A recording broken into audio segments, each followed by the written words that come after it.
Bismillahirrahmanirrahim, sa ngalan ng Allah, ang mahabagin ang maawain.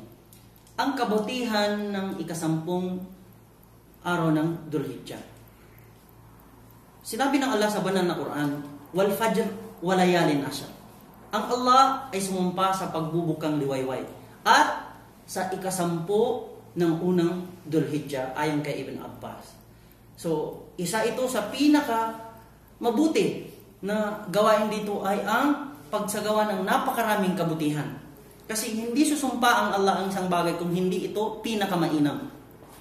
Pangalawa na kabutihan ng Dhul-Hijjah ay binanggit ng Allah sa banal na Quran sa surah Al-Hajj. Sabi niya, وَيَذْكُرُ اسْمَ اللَّهِ فِي أَيَّامٍ مَعْلُومَاتٍ. At inyong alalahanin ang pangalan ng Allah o ngalan ng Allah sa mga nakatakdang araw. Ayon naman kay Ibn Abbas, ito ay ang ikaunang 10 ng Dhul-Hijjah. So sapat na ito sa dahilan na kung magsisikap tayo upang magsagawa ng maraming kabutihan. Isa pa na pinakamainam din na gawin dito ay ang pag-aalala sa Allah subhanahu wa ta'ala. Ito ay hadith ni Ibn Umar na ang rawi niya ay si Ahmad.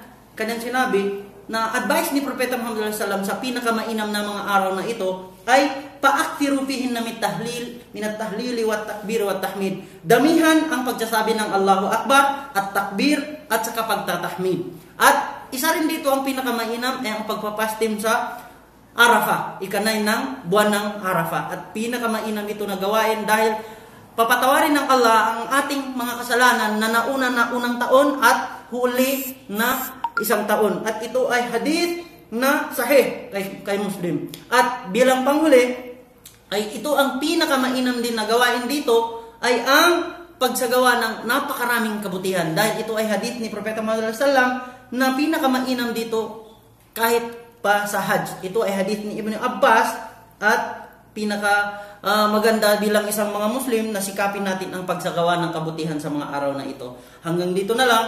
Wassalamualaikum warahmatullahi wabarakatuh.